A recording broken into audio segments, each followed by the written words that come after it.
Malayo ang Strait of Hormuz, pero ramdam natin ang epekto nito rito.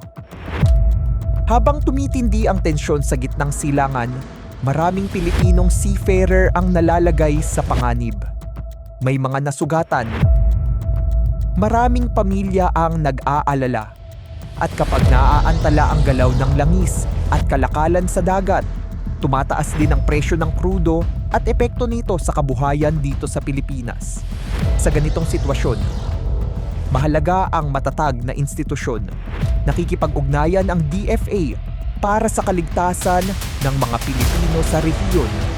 Kasama rin ang ASEAN at iba pang partner countries sa panawagan para sa pag-iwas sa mas malawak na gulo. Ipinapakita nito na ang diplomasya, koordinasyon at international partnerships ay hindi abstraktong usapin. Proteksyon ito para sa ating mga kababayan. Ang maritime security ay hindi lang tungkol sa West Philippine Sea. Tungkol ito sa kaligtasan ng OFWs, seguridad ng kalakalan, presyo ng enerhiya at kakayahan ng Pilipinas na magkaroon ng boses sa mahahalagang usaping pandaigdig. Kahit saan sa mundo, kailangang ang presensya ng Pilipinas para sa kaligtasan, dignidad at kinabukasan ng ating mga kababayan.